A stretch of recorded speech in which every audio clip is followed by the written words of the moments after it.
Wow. With Errol Spence Jr. having to pull out from the fight due to injury, Manny Pacquiao was now set to take on Yordenis Ugas. How would it turn out? Well, guys, I'm sure you've seen the highlights by now, but you know what time it is. Let's talk about it.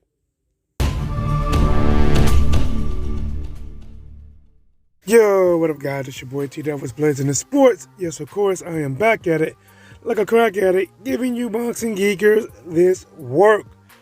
Guys, wow, I seen it. Did you see it? If not, don't worry about it. I'm going to give you my brief run through and my thoughts about the fight. The senator, Manny Pacquiao, taking on a short notice, Yordenis Ugas. How did he fare? How did he look? What are your thoughts? Should he keep fighting? All right, guys, let's jump into it. Man, Manny Pacquiao was favored by many people to beat Ugas. Had him favored 80%, 75%, 85% to beat Ugas. They were saying it's just going to be like Clotty. But I was telling people, I said, listen, he don't just set and block. He counter. He throws with you. And guys, early on in this fight, I knew it was going to be a little bit of trouble for Pacquiao, but I didn't know how much.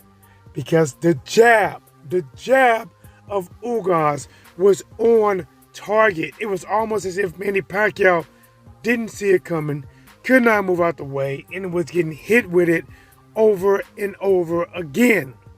Like Nelly, over and over again.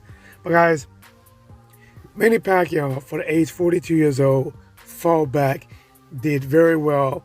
Both guys showed battle scars, bruises, cuts along both sides of their faces. It was a fight. But even though it was a fight that was clearly dominated by Ugas. Guys, it's like everything that he worked on worked. Like, if I can imagine in his camp, hey, we're going to hit him with the right hook.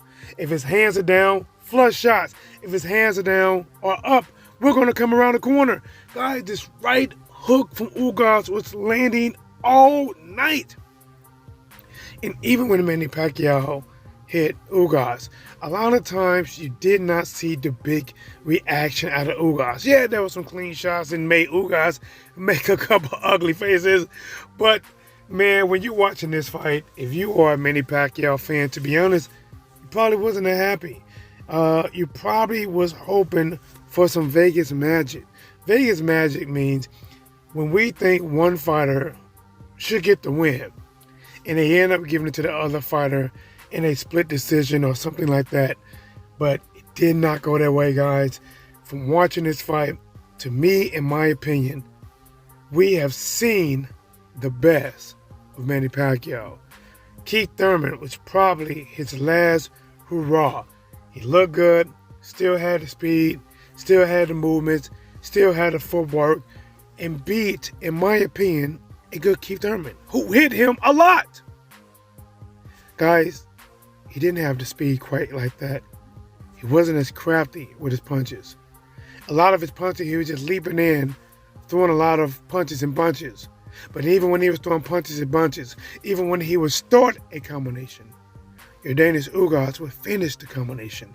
And I don't know if I've seen anybody have this much success against Manny Pacquiao going to the body. And I told people, I said, listen, when Ugas fought Sean Porter, he would counter with those 2 shots to the body. And he was doing the same with Manny Pacquiao. Dipping off to the right, hit him with a right hook to the body, dipping off to the left, hit him with a left hook to the body. Listen, for 42 years old, Manny Pacquiao did not win, but he showed that he was a warrior. He never quit. He fought to the end, and he never stopped fighting, trying to win. He is going to go down in history as one of the best. This is not a prime Manny Pacquiao, but he's still a Manny Pacquiao that was fighting amongst the best, and Ugas beat him. Ugas did what Terence Crawford wanted to do, what Errol Spence wanted to do, and any fighter that's fighting right now, including Mikey Garcia, wanted to do. He beat a living legend.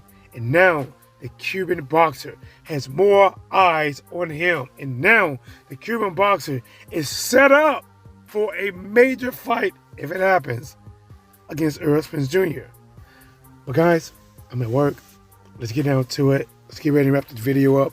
But I want to ask you guys, after watching Manny Pacquiao performance, and after the fight, his excuse for not doing as well is, I believe, his calves or his legs were too tight and he couldn't move. By most people's vision, watching that fight, Pacquiao just did not look himself. He did not have the energy. He got tired and fatigued a lot quicker. His hands dropped a lot lower. What I'm trying to say is, guys, Manny Pacquiao was not the same. Now the real question is, should Manny Pacquiao keep fighting? Should he keep fighting?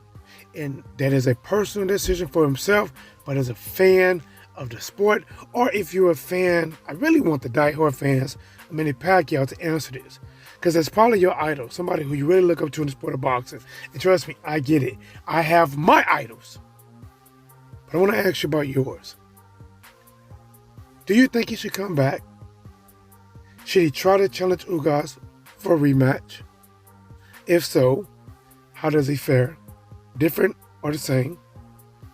If he comes back, who should he fight? Or should he retire? Guys, that's a question for you. A lot of questions for Manny. Only him hold the key to the answer. And for Ugas, man, this is a good one for him. He's in the driver's seat in some cases, and he put himself in the ball game in others. This is your boy T-Dub, and as always, subscribe to the channel, you leeches. Hit the notification bell. It's a little bell. Let you know when I go live. I'll post a video like this.